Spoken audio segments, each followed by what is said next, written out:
Okay. GNC 585. It's Thursday, June 17th, and you're listening to the Geek News Central podcast, sponsored by GoDaddy.com. Geek News Central is a proud member of the Tech Podcast Network. Well, folks, I've had just a couple of choppy starts here. Bandwidth is not cooperating in the hotel, but for most of you, you don't care because you're listening to the show via audio. Irregardless, I got a great show lined up for you tonight. Strap in. Here it comes.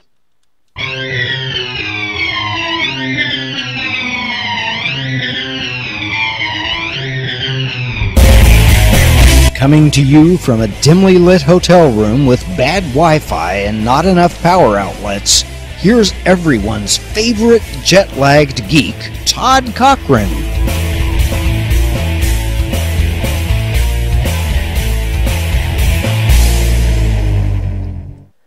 Aloha and welcome to the Geek News Central podcast, coming to you as live as it can be from Rochester, New York via the Geek News Central portable studio.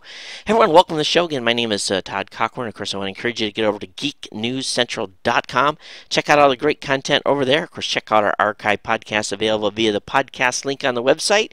So how's everybody doing? I'm doing great. One more day here in Rochester, and then I get my butt on an airplane and I go home. So it's been a long 2 weeks on the road.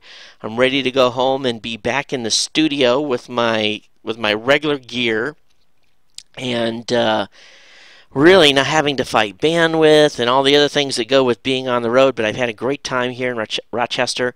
I'm going to be having a listener meetup tomorrow night at 6 p.m. at Dinosaur BBQ in downtown Rochester, so should be a lot of fun. Several of you have emailed me and said you're going to be in attendance, so look forward to seeing you guys tomorrow at 6 p.m. at Dinosaur BBQ again here in Rochester. Well, of course, I want to give a warm welcome to the Honolulu, all of you that are longtime listeners of the show. Thanks for being part of the family here, and thanks for staying subscribed. Of course, I want to welcome listeners in 165 countries worldwide, and encourage those of you that are new or have not yet signed up for the newsletter to do so. The newsletter contains everything that I'm going to talk about during tonight's show. Includes all the links that have been submitted by you. So if you want to submit something to me to cover in the show, geeknews@gmail.com. Geeknews@gmail.com is the email to send it to. Or you can call the voicemail hotline at 619-342-7365. It's open 24 hours a day, 7 days a week. And the most important thing is get subscribed to the show. You can find subscription links on the website either via iTunes, Zune Marketplace, an RSS feed which contains the podcast data. So get subscribed and don't ever miss an episode of the Geek News Central here. Of course, if you're watching us on the Roku or the upcoming Boxy device or Boxy platform, which is going to be actually released as a device in November, we hope that you enjoy the video portion of the show on the device. So I'm kind of curious. I'd love to get some feedback on how the video has compared for the road show as compared to the home show. I know that I need to at some point to work on these stupid graphics that are on the system. That doesn't. It's just a little bit too blocky on there. But let me know what you think about the show while I'm portable through the Roku device. I'd love to have some feedback on that. Of course, our contest continues for the submission of the new live site at live.geeknewscentral.com, which doesn't exist right now. If you go to geeknewscentral.com/live, you'll see what I consider my current live site. But we're going to look for some design and an implementation of a live page, and there'll be a $250 cash reward to the person that comes up with the best design for live.geeknewscentral.com. Of course, we got the GoToMeeting contest going on, and near the end of the month, I will be reviewing submissions that I've been getting for those of you that are doing your first-time trial with GoToMeeting and how you're using it, and that. Basically, what we'll do is we'll put everybody in a bucket, and then I'll draw one name, and you'll get 3 months worth of your GoToMeeting subscription paid for by me. So definitely check out GoToMeeting. We'll talk about that here in a few minutes in the show. Of course, if you have an idea and possibly even a domain to go along with it, you send me your idea and domain. And that's just send me your idea, write it up, and I'll be investing in a number of I guess for a better word, some mini startups, get some people a little bit of seed money, not a lot, to help you get started in building a site out. And so if you've got an idea, definitely drop that over to me. And of course, we hope that you've got that domain registered at GoDaddy.com. Gotten some entries on that, and I'm going to be starting to do a heavy review process on those next week after I get back in Honolulu. So we'll be starting to talk about with you directly those ideas. We won't share them online. We'll just mention people's names because I don't want to give up some of you have come up with some pretty good ideas, some pretty cool stuff, so I'm looking forward to that. But you can send that data into geeknews@gmail.com, and of course ideas that are submitted are absolutely 100% confidential, and so basically it's a way for you to potentially get some seed money to get started on a website or an idea that you may have. Okay, Father's Day is just around the corner, and moms, I hope that you've got something planned for Dad. I asked my lovely wife what we were going to be doing on Sunday, and she says, you've been on the road for a couple of weeks. Why don't you just take a break? And so okay, so we'll see what happens. So I hope you all have something planned for your dads, and definitely keep in mind, all of us dads take care of moms on Mother's Day, so we hope that the moms take care of the fathers on Father's Day. Really, I think the Father's Day never ends, and Mother's Day never ends. Every day is Mother and Father's Day. Okay, anyway, we got something new tonight. Jason, who is a listener of the show, big fan of the show, who is now becoming an insider for some work he has done. I want you guys, I'm going to put a link up in the show notes today, and there's a YouTube video that I'm going to send you to that is potentially the new video intro for the Geek News Central video podcast. It uses the same theme music that I used during the show intro, but it basically puts video over the top of the actual audio track, and I'm pretty excited about it. I think it's pretty cool. Love to hear you guys' feedback on it. I have the link up to that in the show notes. And again, thanks for Jason for sending that over. And I know he's put a lot of time into this video intro. I think you're going to like it. So we'll keep you advised and get everybody we'll just take all your guys' feedback that you send in via email and provide any input we need to Jason. But I think it's pretty good. Here, we're going to be introducing some new podcast writers to Geek News Central. As a matter of fact, Trucker Tom is going to become a new writer at GNC. And we have one other submission as well. Alex is going to become a new writer. I got to get the data over to them. So look forward to having them coming on board as contributing editors at Geek News Central. And I think that takes us up to about nine folks that are contributing periodic content to the website. One thing I do is I don't set any minimums or maximums for anyone that is actually writing for the site. I basically would rather have good content than a high amount of quantity, so quality over quantity.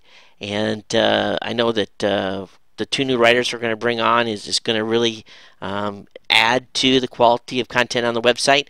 It is summertime, so most folks are out doing stuff, so it is a time of year where, because I don't set any minimums or maximums for folks to for submissions, it has a tendency for me to want to ramp up folks that are going to be actually working with this and blogging at Geek News Central. So if you're interested in that, interested in becoming a writer at Geek News Central, send me an email at geeknews@gmail.com. This is a paid position, and you'll be able to basically submit me some ideas on what you're going to write about or some links to some articles that you may have written in the past.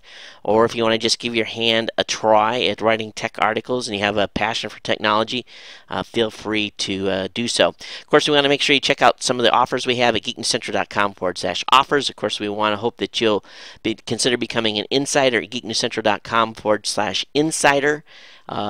It's a great way for you to help support the show. Basically helps me develop a salary replacement plan where I can take the sponsorship money that I earn from the show and turn that into another full paid position here at GNC, and potentially another basically another content creator. So that is the goal, is to continue to build the staff here at GNC.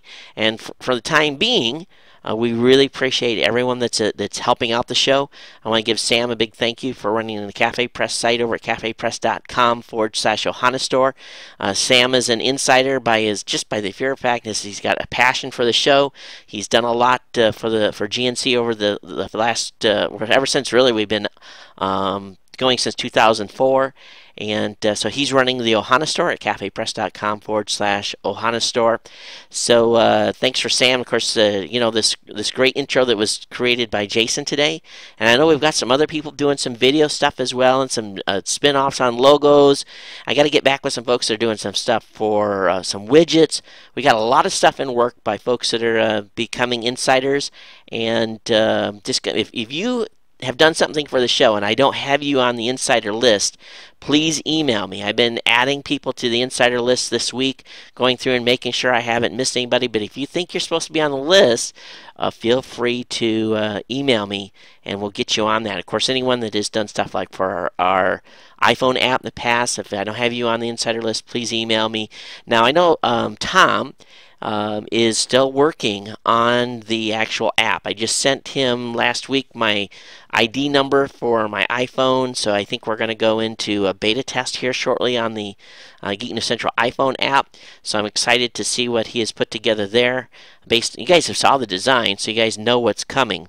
So I look forward to all this cool stuff coming to kind of coming together here in the very near future. Still looking for someone to do an Android app as well. So if you've got skills in the Android department, definitely email me and we'll put you to work.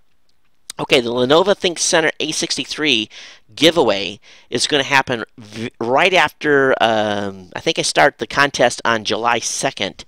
So I'll announce the official dates, but I believe it's July 2nd is what they've got scheduled for me. So if you want a Lenovo ThinkCentre A63 with 2 monitors, you're going to definitely want to be tuned in.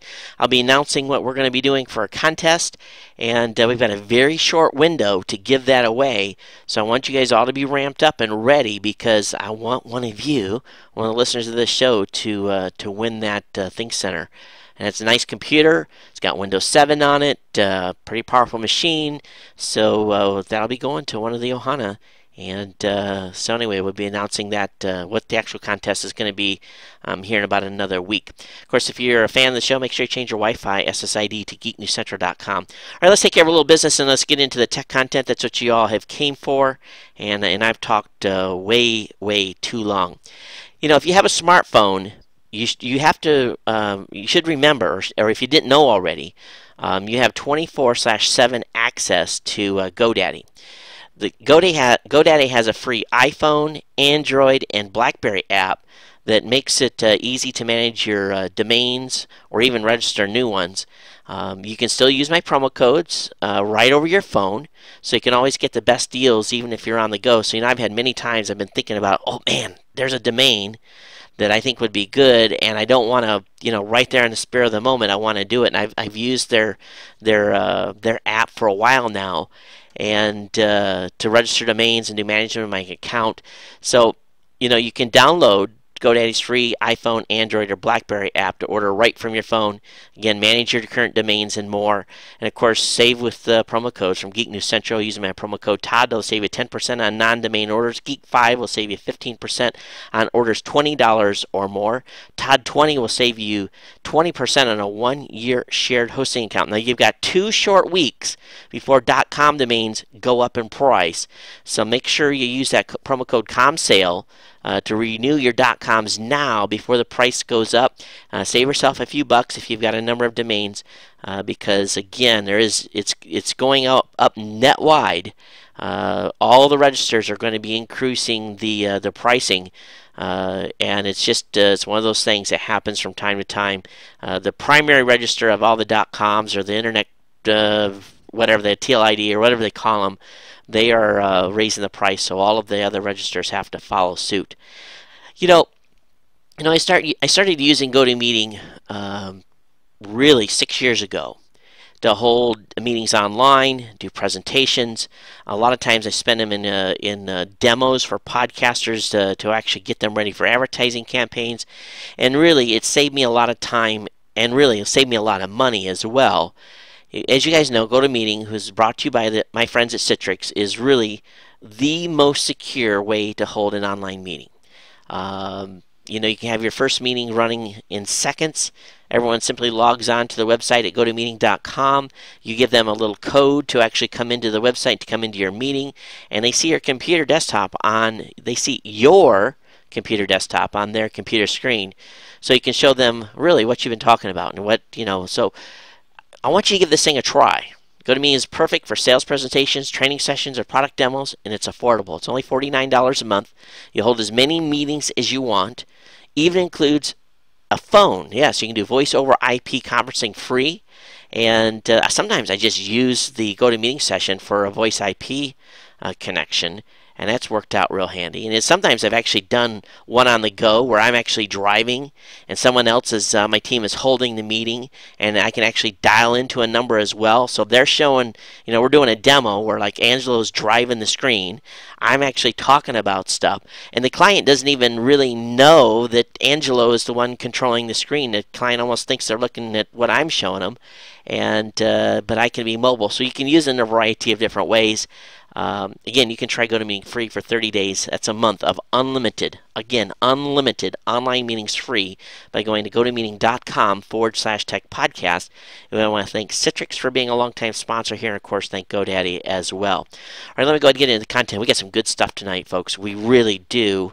And let me go ahead here and load up Chrome. And I got so many tabs on this thing, I had to get rid of a number of them. Now, those of you that are Xbox 360, you guys excited about Kinetic? I saw a demo of this where, for those of you that are actually watching right now on Ustream, it actually showed one of the, I guess it's one of the car driving games, and I guess it's actually called Forza. Forza is the actual name of the title. I don't know if it's a Formula One or whatever it is, but anyway, the guy has got his hand stuck out in front of him, and I don't know how he's controlling speed. I don't fully understand it yet, but he's actually driving the car with his hands, and he's touching nothing. And I was kind of like, whoa. Well, that was pretty cool. But, it kind of looks kind of silly, but everyone says it makes sense. So it beats me.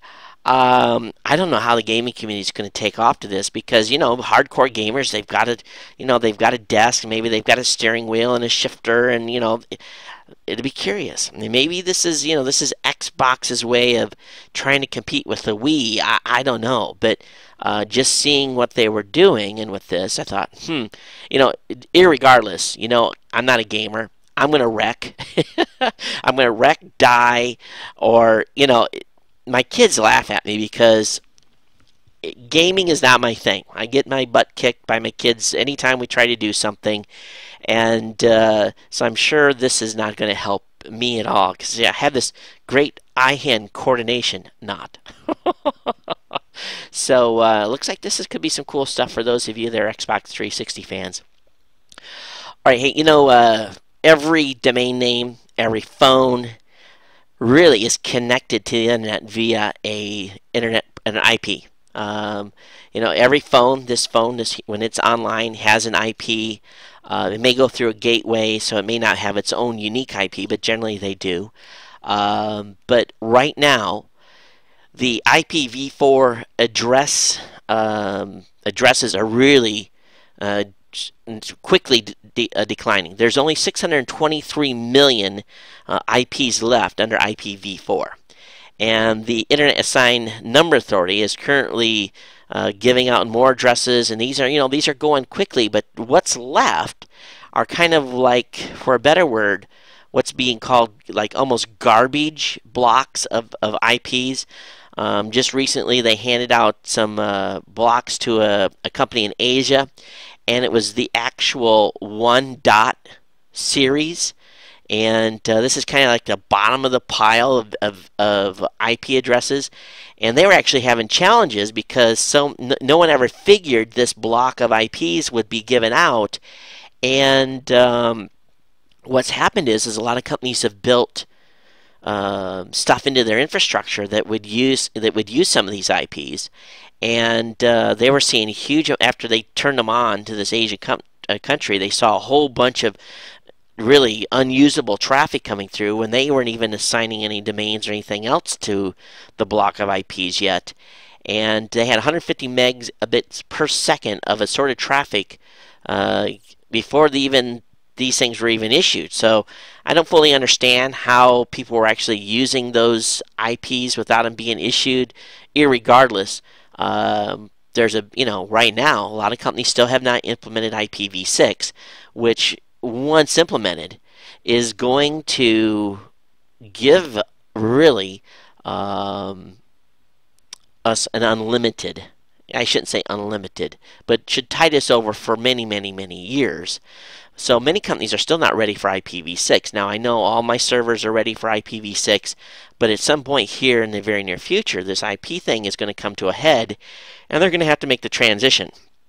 So if you are, if you're working with a company and you guys aren't IPv6 ready, you need to start asking some questions. Hey, we're a couple years behind the power curve here. We need to get up and get rolling. So we'll see. We'll see what happens with this. But it is kind of curious that we're down to it sounds like a big number, 638 million or whatever it is, 623 million are left.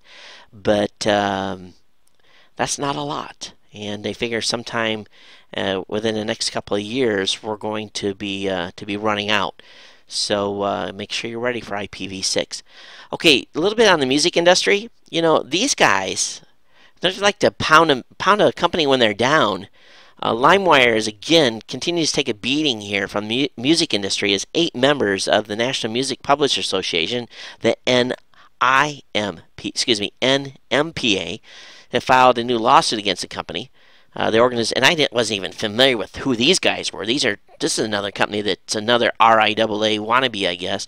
But the National Music Publishers Association have announced lawsuits during its annual meeting in New York, saying that LimeWire has facilitated pervasive online infringement and that it's affected everyone in the music industry. Here's the thing: they can shut LimeWire down tomorrow.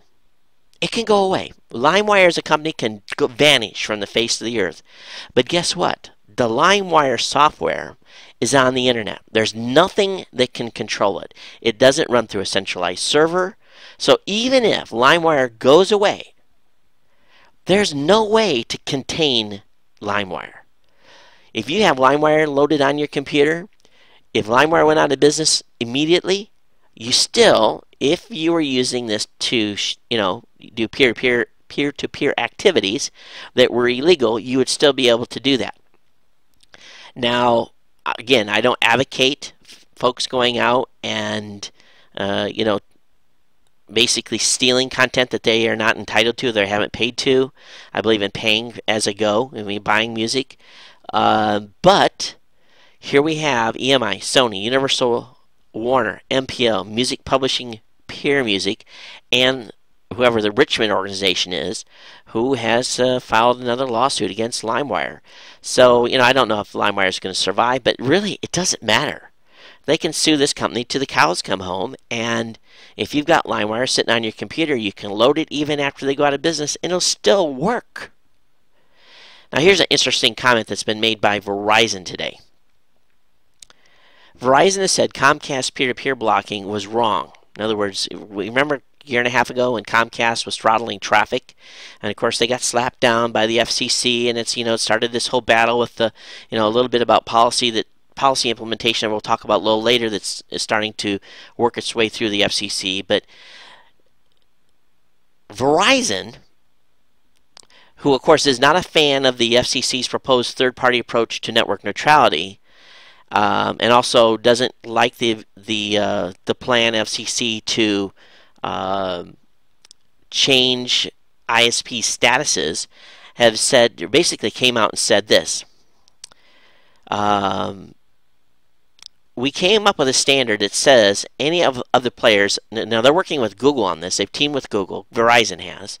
They says we come up with a standard that says any of the players on the internet should not do anything that harms users or competition. This was made by a statement by a guy by the name of Link Howing, who was a Verizon policy executive. He went on to say the company has no wish to go down the Comcast peer-to-peer blocking route. He goes on to say, and I think that's a pretty important policy principle because what it says is that take the Comcast case. In that case, they were using reset packets, and it clearly did harm a lot of users. They were not able to use the internet, some of them, so that principally basically said you can't do that kind of thing, even if it's a network management to deal with congestion problems. That's not appropriate. So in other words, this guy says what Comcast was doing was not appropriate. He says, real weird way of explaining it. But anyway, he basically, in a nutshell, saying that Verizon doesn't ever want to go down, but what they're trying to do now is, the cows are already out of the barn.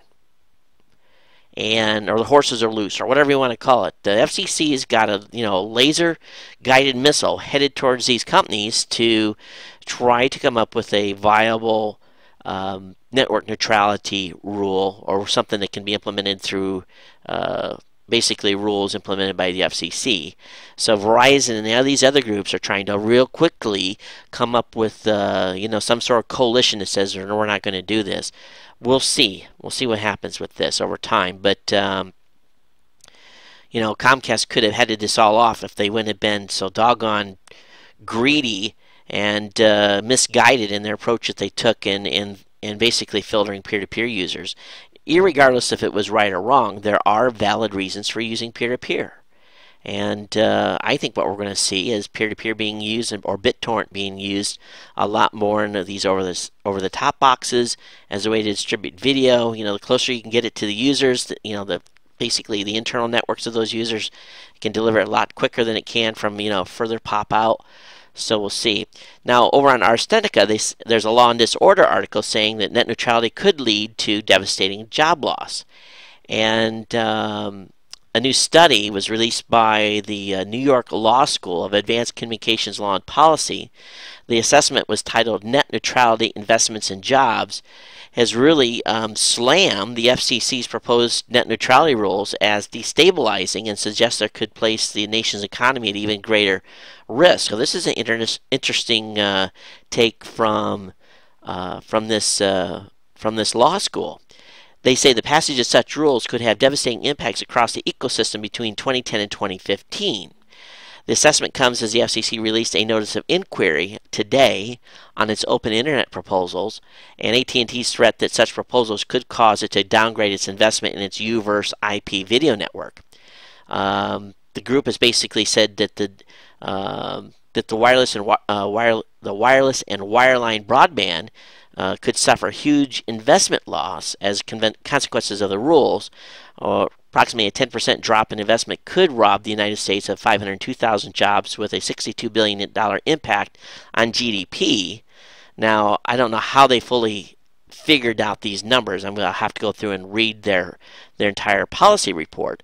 But this notice of inquiry that was put out by the FCC today basically is looking for feedback and input on its this is the first step that they're going to go through in a process to hopefully have some sort of rules, or potentially have some sort of rules.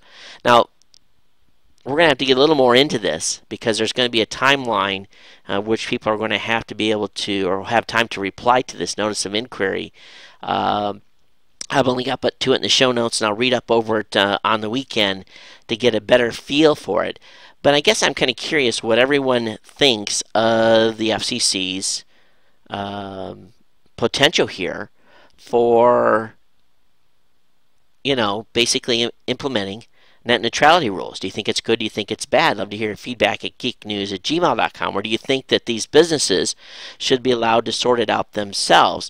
Now, this comes on the heels of additional news that came out of AT&T today, that they have just wrapped up broadband metering tests. Now, I don't did we talk about AT&T doing broadband metering tests? I don't ever remember me. Of course we knew that Time Warner was doing tests, and then they got crucified because of their statements on where they were going with broadband calves, or the potential broadband calves. And then I don't ever remember hearing about AT&T talking about doing metering tests. But what's interesting is they have wrapped up at some point in the near distant past, I guess that's a better way to say it, they wrapped up these metering tests and then announced their reduction of bandwidth allotments for iPhone users. Are those tied together? So if AT&T wrapped up their metering tests and then implemented metered, this basically going from unlimited allowable bandwidth on our iPhones to, limiting us to 2 gigs for new customers or people with new contracts, maybe they, what they've determined is they can't sustain the amount of bandwidth we're all using and going to, punish us and basically do through these new implementations. So it is curious that I just don't remember. Do you guys ever remember me talking about? Because I was trying to look through my my index at Geek News Central today to try to see if I could find where I had talked about this in the past. We cover so much stuff on the show that I could have talked about it, but I just don't remember doing that. But TechDirt has the article on this talking about what AT&T has, them basically not doing any more metering tests. But again, they've just announced policy changes that could have been affected by those exact metering tests. So I guess if a company's going to do any type of metering test, they need to keep quiet about it. All right, let's change gears here a little bit. I'm a big fan of AOL, and I say that sarcastically, but Bebo has been sold by AOL just 2 years after acquisition. Many, many years ago, when AOL was mailing all of us CDs every week, and I think many of us probably got thousands of CDs from AOL in the mail to try to get us to sign up for their service during dial-up days. I always really, because I'm a purist, I was always trying to teach folks how to get on the internet without using AOL. And some people really didn't get it. Now, the times have changed, obviously, over the past 10 years. And so I was never a big fan of AOL. So now, they're talking about hiring journalists. That's one thing that they've got in their plan. They're going to try to become a quote-unquote news organization, I guess. Talk about reinventing yourself. But this company that they bought 2 years ago for, someone was saying $850 million, has been sold to some Criterion Capital Partners, which is a small private investment firm, and they did not disclose the amount paid, but analysts are suspecting it was just a fraction of the price that AOL paid for Bebo in 2008. Now, of course, if I was the founder of Bebo, man, I tell you, I guess you got your money and got out of town quick, but can you imagine that? Buying something for $850 million and then just selling it 2 years later at a massive loss? It'd be curious to see what AOL's write-off on their earnings report is. Of course, many of you probably have tried to order a new iPhone, and how many run into issues? AT&T has shut off sales for the Update 4, and the pre-orders hit 600,000 people. They sold 600,000 units in one day. I guess people were having all kinds of trouble getting on AT&T's site or even doing it through Apple. And it was a record for the company. And of course, it imposed a major strain on their computer system, and they had to suspend sales midday. People were getting other people's invoices. They were getting to each other's accounts. It was a mess, but it definitely tells you the demand for the iPhone version 4, it has not waned. Now, one thing, I was talking with a guy today, and he's, I'm going to get 4G with the iPhone 4. I said, no, I said, this is version 4. You're not getting 4G with iPhone 4. And he kind of looked at me kind of funny. So make sure you guys, when you're out there, you guys are Akamai, you guys are up to speed on what's going on. Make sure that you tell people, hey, you're not getting a 4G phone.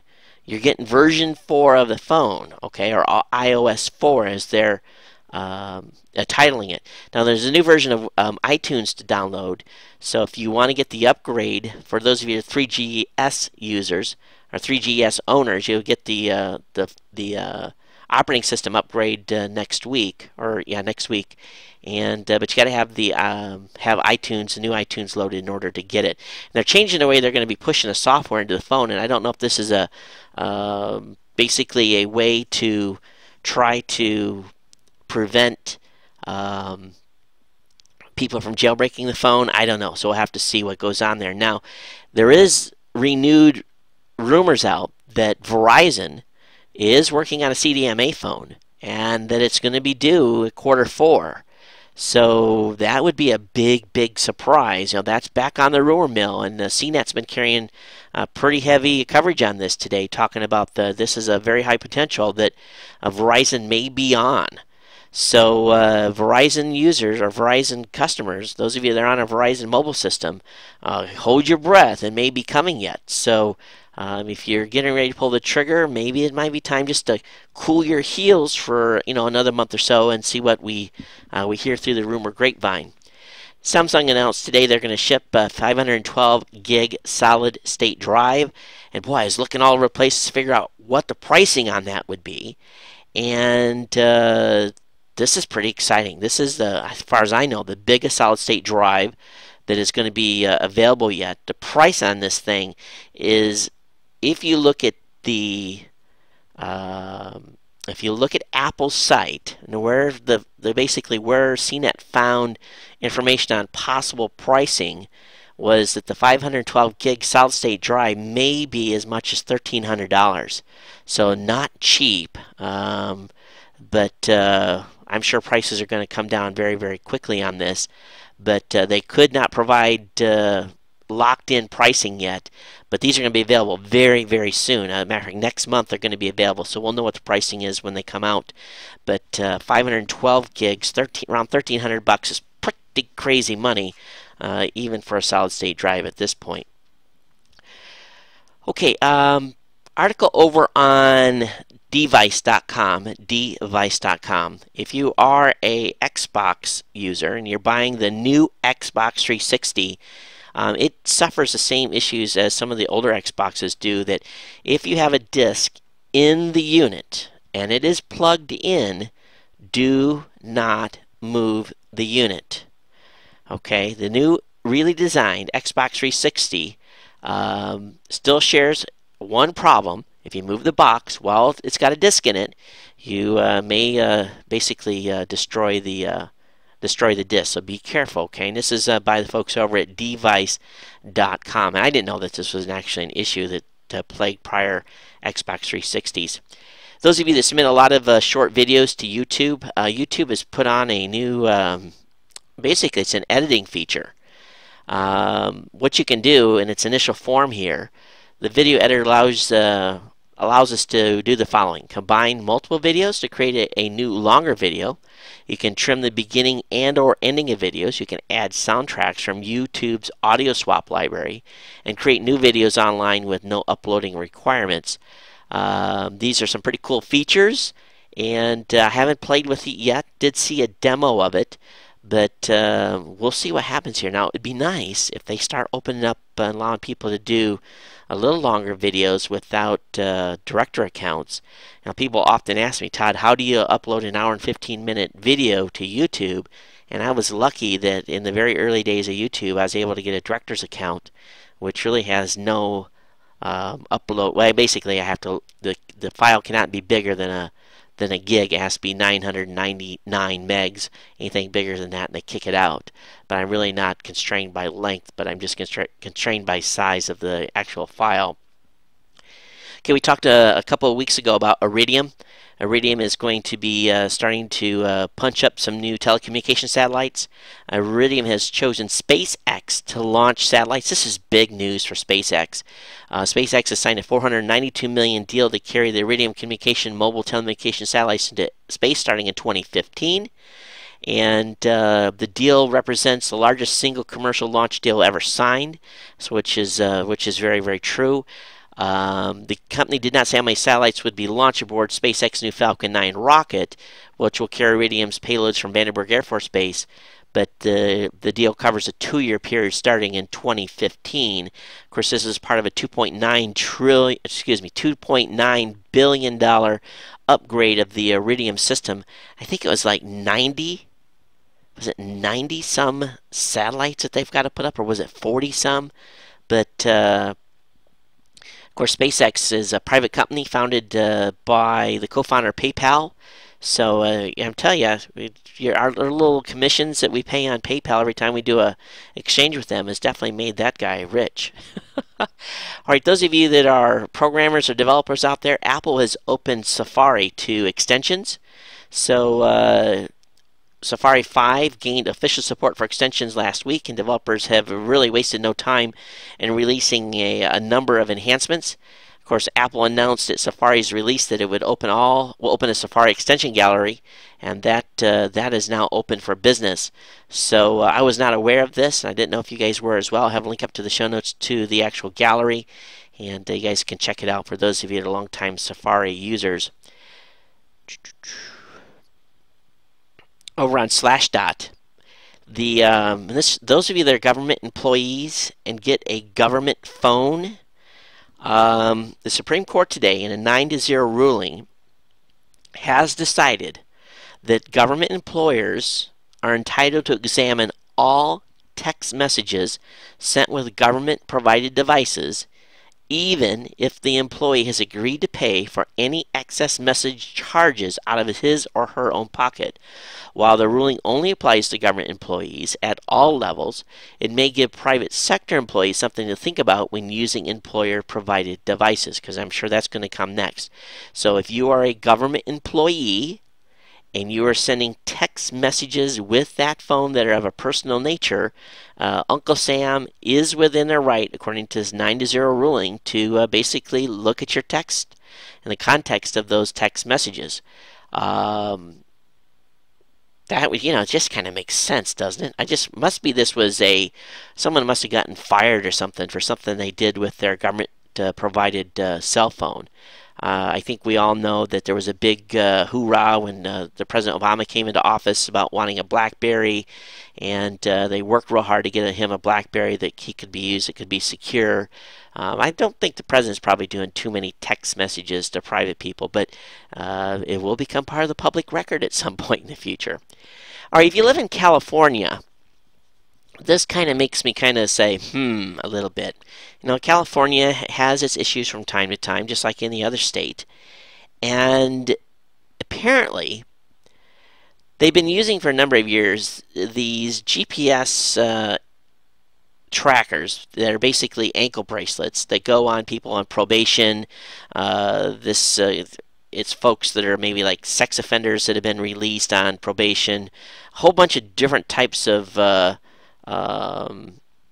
folks that are on probation have been forced to wear these. I think the one that Lindsay Lohan has is the one that detects alcohol, and I don't know if it's got a GPS on it, but it basically calls how many times she takes a swig of alcohol. But since 2004, this pilot program to track those that have been released has been in place. But apparently, while they spent all this money to do this tracking of sex offenders and those that are been convicted of violent crimes and so forth that are out on probation, apparently when folks are cutting these off, are going within 2,000 feet of schools or places where they're not supposed to be, and the system alerts the authorities, there's been thousands of incidences where violations have been registered, but officials say that the backlog of incidents grew so large they weren't able to handle it. So supervisors in Southern California are now only working with reports of new alarms rather than reports showing previous alarms that had not been cleared. Now, a couple of years ago, someone that was a sexual offender, I believe, killed a couple of people after that individual cut off their tracker. And it still took them 24 hours to put out basically a arrest warrant for this guy. And, the state is paying, it's costing $9,500 a year for each of these. And they're not even using them. They have 7,000 people that are actually using these. 7,000 paroled sex offenders are using these devices.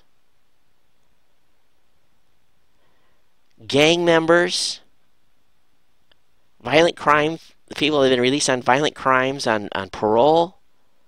Is this nuts? They got a system, yet the system is so hard to use that they're not able to generate reports or arrest warrants or whatever. It's crazy. It's really absolutely insane. If I was a taxpayer paying for this in California, I'd be outraged. Anyway, I have the link up to it in the show notes for you to check. Just, great technology, great idea, but absolutely poor execution. I think we could probably say the same thing about what's going on in the Gulf with BP. Did you guys see any of his testimony today? I watched about an hour of it. The guy, I don't know if anybody's guilty. We haven't fired anybody yet. We're waiting on the report. I can't say that the procedures we used were bad. He definitely had been schooled by his lawyers. He might as well not had come to Congress, but and went to that hearing committee today. But I will say, at least the high majority of the Republicans and Democrats were on the same page, except for this guy in Texas who apologized. I don't like to get into politics on this show, but Exxon, when the Exxon Valdez had its spill, claimants waited years and years and years and years for compensation. I will give the president credit in getting the $20 billion in escrow for claims, the initial deposit for claims that will be able to, be issued out to people that they have claims, and also, state expenses and so forth. But I don't know if you guys saw this on the news, but this guy apologized for basically saying he'd been extortion. The president extorted money out of BP. Now, I think BP needs to pay for their mess.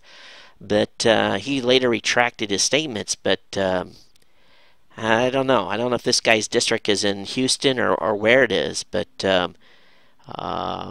I think we all are pretty, hoping that this thing gets capped and something, gets. It's just a mess. It really is. It's heartbreaking. Now, this article blew me away. I have not heard about this in the past, and I must have missed this when it was reported before. But a children's hospital is now being allowed to continue research using a system it developed after a patent fight. This is crazy. Children's Hospital of Orange County, California had to shelve research into brain diseases for children for 3 years because a company called Stem Cells claimed to have a patent on the technique the researchers at the hospital were using. Now, the researchers at this hospital had developed the technique entirely independently on their own, but due to the patent, apparently that didn't matter. So for 3 years, they have not been able to continue research into brain diseases for children because of a patent. Finally, Stem Cells has relented, and Children's Hospital of Orange County have worked out an agreement to give the hospital a license for free. Now, can you imagine if some company had a patent? Let's look at AIDS. Let's look at tuberculosis. Let's talk about cancer. Can you imagine if some group was making terrific advances into a cure for cancer, a permanent cure for AIDS, to be held up from doing additional research because of a patent? It's pretty ridiculous. And it's even more disgusting that it revolves around research that would help children. 3 years, this company. So this stem cell company, Stem Cells is the actual name of the company, is in my opinion the big loser of the week. We have to something has to be done about this patent system. It really, really does, especially when it affects the health and welfare of people throughout the world. Okay, link up the show notes here. Those of you up in Canada, check this out. As a matter of fact, I might go over to Niagara tomorrow midday. Haven't been over Niagara Falls in years. Might go over to Niagara for a little while tomorrow. Don't think I'm going to cross over, but check this out. A grassroots citizen group. Now, hear what I said here. A grassroots citizen group who is supporting the Canadian DMCA is an AstroTurf site set up by U.S. record labels. This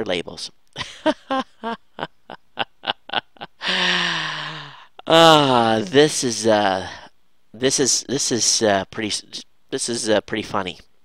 Sad but funny. So this grassroots citizen group, again, who's supporting the Canadian DMCA, is no more than a front for major labels here in the United States. How's that make you feel up there?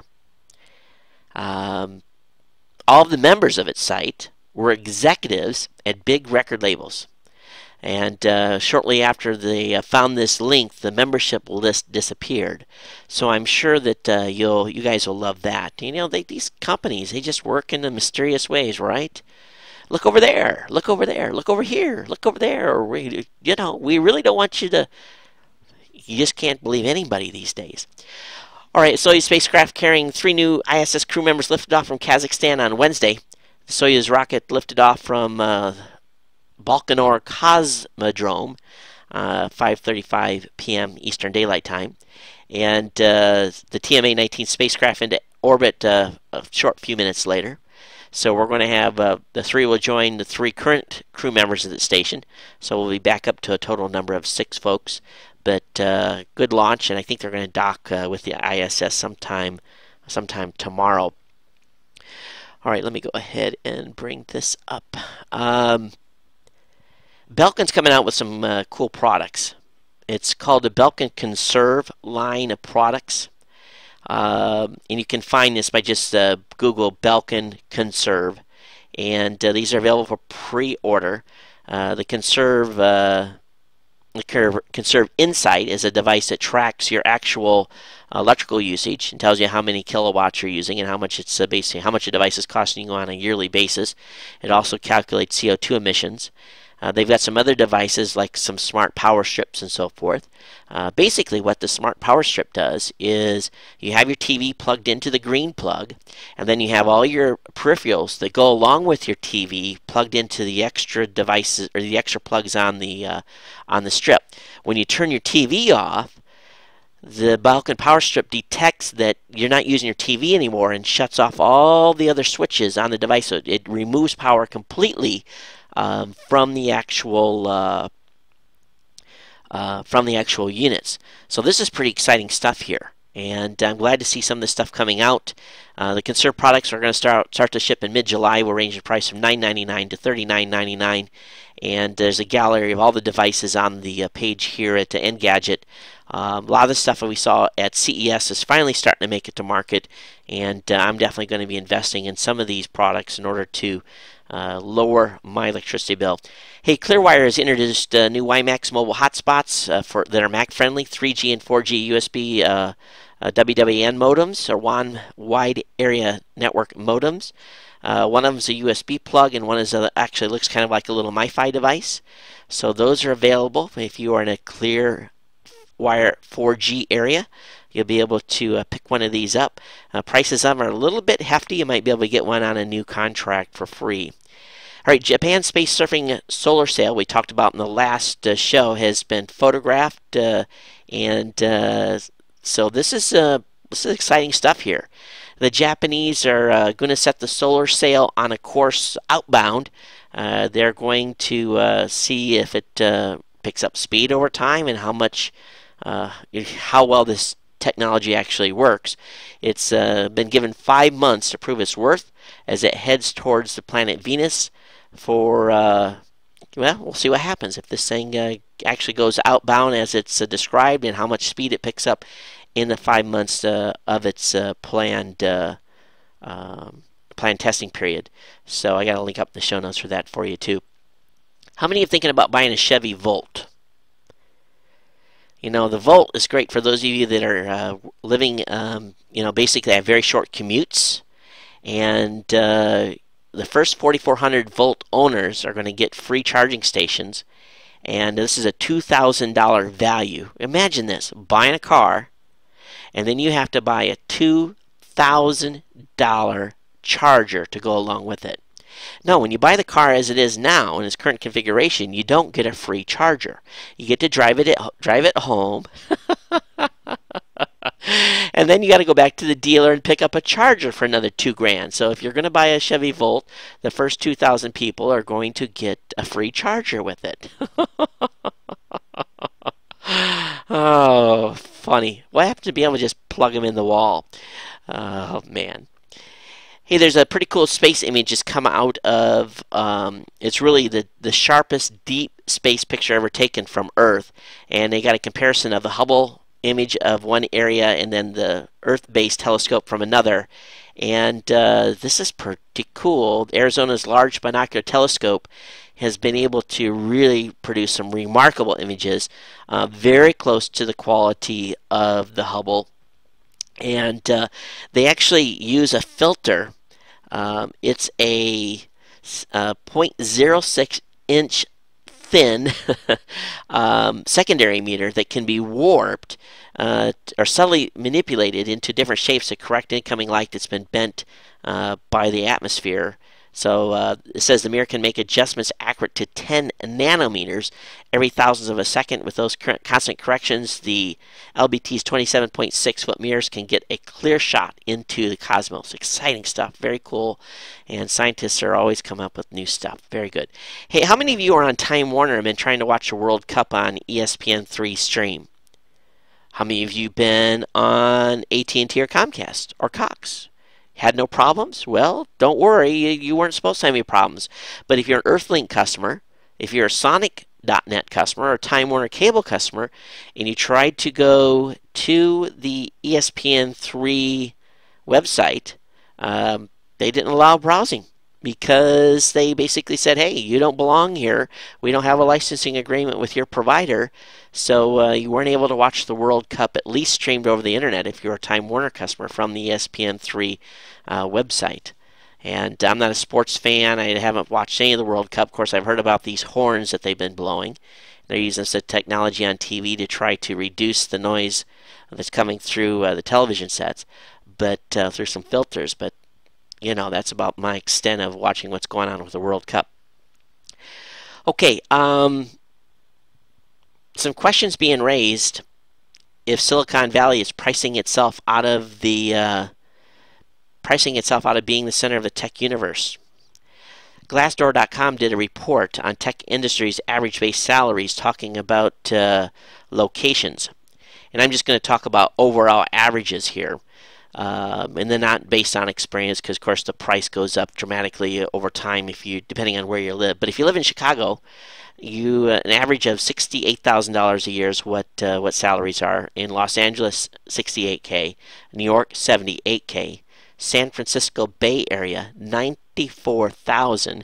Seattle, $78,000. And Washington, D.C., $77,000. So they think right now, based upon salary, that both Chicago and Los Angeles are due for an influx of tech companies based upon average salary ranges.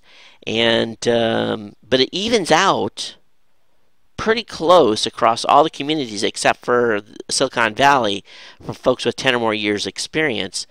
But they say the migration away from the valley is going to be because, for one, it's very expensive to live there. Many folks that work in the tech industry in Silicon Valley have to travel more than an hour because they can't afford to live in San Jose or the surrounding areas, or Mountain View, or etc. And they say that probably what's going to happen is the Silicon Valley is at very high risk of losing a lot of tech jobs just because it's $40,000 a year cheaper at the highest earning levels to hire someone in Chicago versus Silicon Valley. So pretty crazy difference in price. Hey, we're on Scoble's website. Why does searching for Twitter list suck so much? And I don't know if I've searched for a list on Twitter, but he gives a link here to a variety of sites that you can use to search list, and have this up for you. If you follow a variety of lists or want to find more lists, you'll be able to get squared away and where to go with this article from Scoble. Hey, WordPress version 3.0 has been released today. Talked with Angela a little bit this afternoon. We should be good to go with PowerPress. I know that a number of people have tested PowerPress on version 3. If you do an upgrade to WordPress 3.0 and you have any issues with PowerPress whatsoever, please, please, please contact us immediately. But right now, we think we're good. We have. I'm going to upgrade Geek News Central tomorrow and see how it goes. But this is the 13th major release of WordPress, and this is a culmination of nearly a half year's work by 218 contributors. 1,217 bug fixes have been taken care of, and along with feature enhancements as well. And so far, good response on this. So if you have any issues with PowerPress, please let us know. Any of you are still using PodPress, I'm kind of curious to know if WordPress 3 destroys PodPress further than it already is being destroyed. But let us know if you have any issues with PowerPress for sure. If you're a Hotmail user, or you haven't been using Hotmail for years, there's a good article over on lifehacker.com talking about how does the new Hotmail stock up to Gmail, and it goes by point basis on what Gmail has done to really differentiate itself from Gmail. I'm not going to go through all these. I'm not a big Hotmail fan because every time I send email to anyone on Hotmail, it goes MIA. And I just have not had good luck getting email to folks on Hotmail. So if you email the show and I reply to you and you don't get it, well, you will never know anyway because you don't know that I sent you anything. But that's been my biggest issue with Hotmail, is it just has not worked well. How many of you have bought an HTC Area from AT&T? Of course, the HTC Area is running on Android. AT&T is becoming another great neighbor, just like they continue to make great headlines. They've locked down the Android, specifically the HTC Area, and you have to no longer is it jailbroke for say, but they've got it locked, and I really don't understand what AT&T's issue is. I really don't. Trucker Tom, I know you are a big fan of the Sprint EVO 4G phone, but not a real positive review. Well, a semi-positive review on the New York Times today until it gets to the area talks about 4G reception.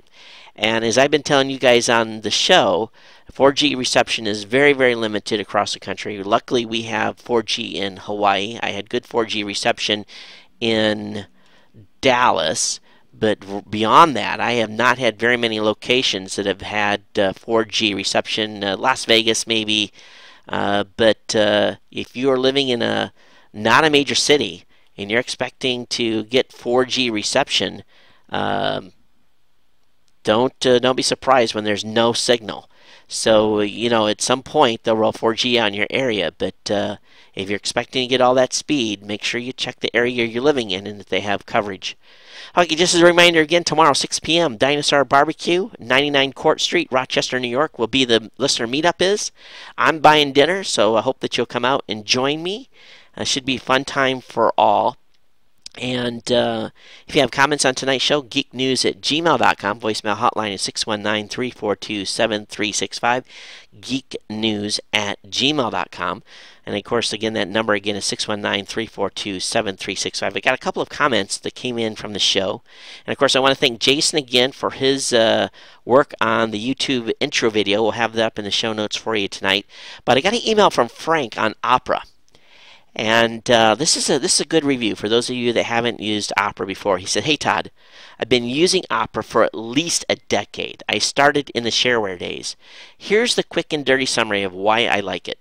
Small footprint, especially in view of its capabilities. Fast, not always the fastest, but always fast. Highly configurable. Built-in RSS news reader for text news groups, not good for binary ones. Email client and IRC client. The news group and email client support multiple news and mail servers. All the places I'm likely to be are in one place and not scattered amongst several different programs. Number 5, eye appeal. Easily skinnable. Number 6, cross-platform. I can easily port from my Linux to Windows computers. By the way, it looks the same on either platform, unlike Firefox. There are more, but those are the main reasons. By the way, contrary to rumor, Opera, not Firefox, invented tab browsing. Opera is always innovative. I'm currently using 10.10.10 for Linux. When 10.50 for Windows came out, Opera tried to do several new things and seems to have had some problems. 10.6 for Windows was out, but the new Linux version is not. They seem to be trying to solve the problems before releasing the updated Linux version. In the past, the Windows and Linux versions had come out within a day or two of each other. If anyone's interested in more, I've written several blog posts about Opera at Geekazine. So, you're writing over at Geekazine, Frank? How come you're not writing over at Geek News Central, my friend? Okay, let's see here. What else did I get? I think that's it. Just 2 emails this week. So kind of short on emails. I've gotten a number of private emails from folks on some other topics. Thanks for those. geeknews@gmail.com. Voicemail hotline 619-342-7365. Hey, next show back in Honolulu. Okay, and really looking forward to going home, and should be home for a while. I'm hoping that I'm going to be home. Let me look at the calendar. I'm hoping I'm going to be home at least 4 weeks, and I don't expect I have to go anywhere. Maybe even not until the end of July, which would be really awesome to be home 4 or 5 weeks straight. Today is officially my 60th day in a hotel this year. I've already racked up 82,000 frequent flyer miles for the year, and it's only June. So it's time to go home and take a little bit of a break and not be on the road so much. I've had a very productive time here in Rochester. Look forward to meeting up with Sal and, oh boy, was it James tomorrow night at Dinosaur. And sure to have a great report on that on a Monday show. Now, don't forget, I will not be up on Ustream at 8 p.m. Eastern. If you want to catch the live show from the studio in Honolulu, you're going to have to stay up later. We'll get started about 2 a.m. Yes, 2 a.m. Eastern or 11 p.m. Pacific time. We'll get to going about 8 p.m. Hawaiian Standard Time for those of you in Hawaii. But thanks for being part of the family, being part of the show. Looking for feedback from all of you on the show and how things have been going. And look forward to having our new contributors at Geek News Central writing for the site. Lots of stuff coming, folks. There's lots of stuff coming down the pike here. Hey, I also want to remind you that as you guys noticed over on Geek News Central, that we've got Matrix Direct as a sponsor now. And if you're looking for insurance and a way to secure your family at a great price, matrixdirect.com/podcast. And some disclaimers apply there. It's not all offers are not available in all areas. But again, matrixdirect.com/podcast. Just click the link on the website. Check out the great deal. They do have some very good prices. But other than that, that's it, folks. Everyone take care. You have a great weekend. And fathers, have a good Father's Day. Hope you get some good tools and some good guy stuff. If it's like years past, my wife is just going to say, just go buy your own present.